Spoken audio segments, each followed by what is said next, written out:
Hey, everybody, welcome back to the podcast. You're listening to the longest running superhero role playing game on Earth. I'm your host, the Game Master, and today we're talking about Dazzler, the Silver Swan, and all sorts of stuff. But before we get into it, smash that like button, make sure you're subscribed, ring the bell for notifications, and leave us a comment. We've got a great community here, and it's all thanks to you guys. Thank you so much for being here. With all that said, let's dive in. The prologue to this one takes place in America in the so called Age of Disco, when a bunch of Russian girls on roller skates wearing tight gold short shorts and tight red t shirts bearing Soviet symbology attack a man named Dr. Pachoykov, who recently defected to America. They skate around him in circles like sharks and tell him that there's no place he can hide from Mother Russia and that the gulag is too good for traitors like him.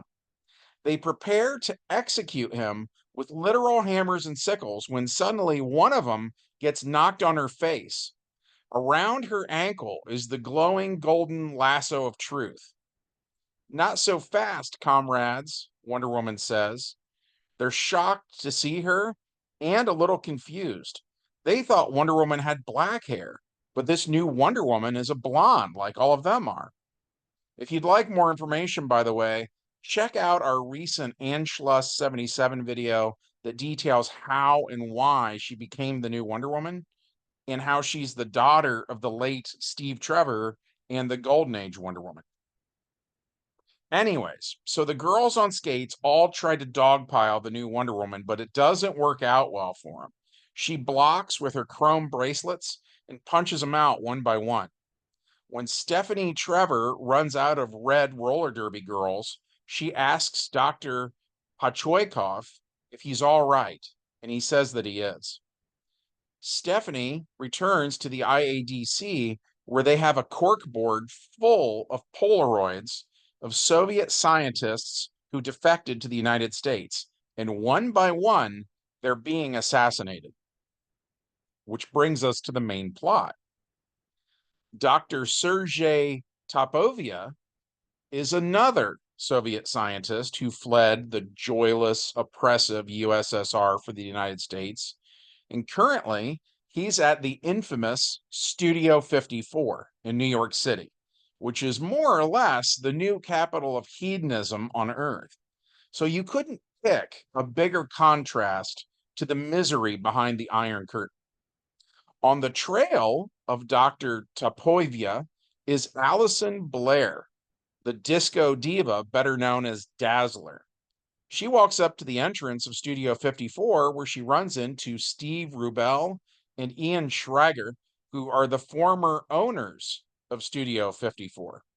She asks if she can get into the extremely exclusive nightclub, and they tell her it's not their call anymore. She asks why not, and they say they lost it in a high stakes game of poker, and some guy named John owns the place now. Mark Bennick makes the call on who gets in and who doesn't. And based on Dazzler's looks alone, he opens the door for her. She thanks him and walks in, and the first thing she sees is Mick Jagger's wife on horseback. An attractive woman approaches Dazzler and asks what her sign is. But Dazzler explains that she's actually looking for someone specific. The woman says, "Aren't we all?" As Dazzler tries to get through the dense crowd of pleasure seekers, over the PA system, she hears the voice of the club's DJ. "Dudes and dudettes, the time has come. Please welcome to the stage and their Studio 54 debut, the sexy, the sizzling, the scintillating, hottest mamas of disco, Silver Swan and the Starlings." Dazzler looks at the stage and sees Silver Swan in an outfit somewhat similar to what Dazzler's wearing, actually. Except Silver Swan has these wing-like devices strapped to her arms, but she also has blonde hair and an overabundance of eye makeup. As the female supervillain begins to sing, Dazzler notices there's something very odd about her voice. Not wasting any time, Dazzler tears off a couple pieces from a nearby napkin, soaks them in liquid, and stuffs them in her ears. Her makeshift earplugs do the trick. As Silver Swan sings, the red gemstone on the collar around her throat glows, and the partygoers all fall under her spell. They're hypnotized by the sound of her voice. And Silver Swan's henchmen walk out onto the dance floor with earplugs and machine guns. So we roll initiative.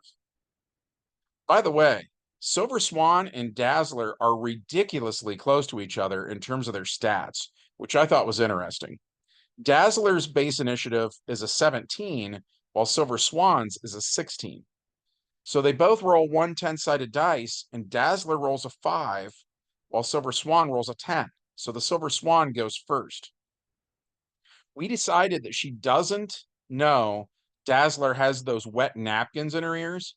So Silver Swan sings loudly at Dazzler, trying to use the control power on her. But thanks to those napkins, it doesn't work. On Dazzler's turn, she makes a called shot at that glowing red gem on Swan's collar.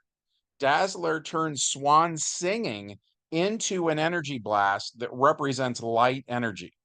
And when we convert her stats from TSR's old Marvel Superheroes role-playing game, we find that it is an attack in the 7 to 8 AP range.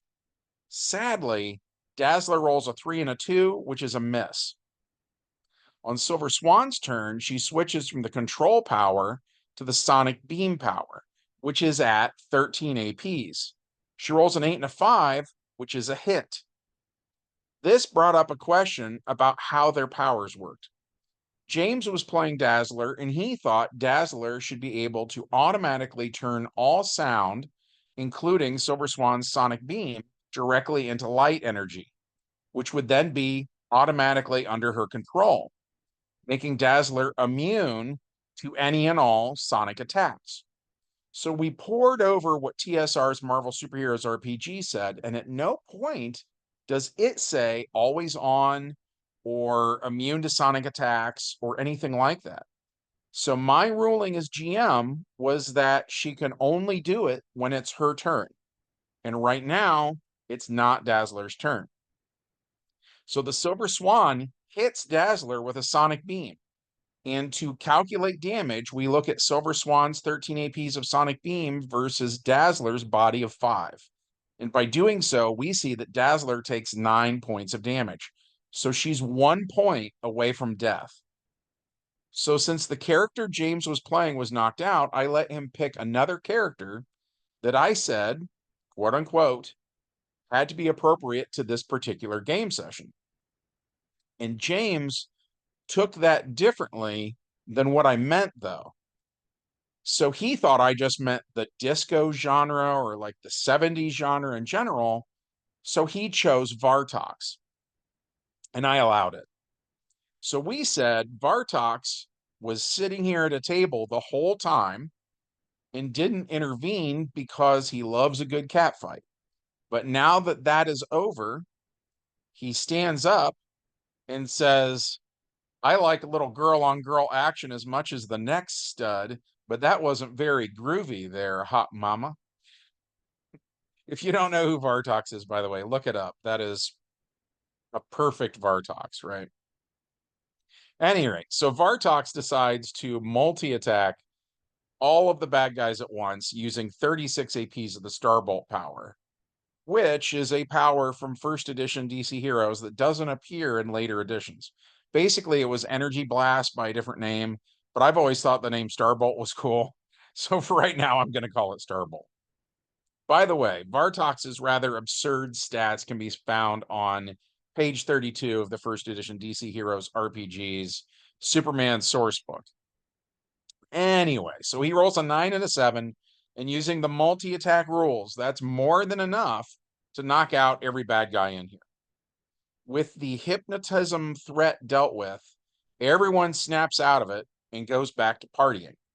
And Vartox has an alien plant called the Flower of Life, also known as protoculture. So he stuffs it into a bong and lights it up. And he hits on anyone and everyone who passes by his table, which brings us to the epilogue. Dazzler wakes up in the office of Studio 54's new owner.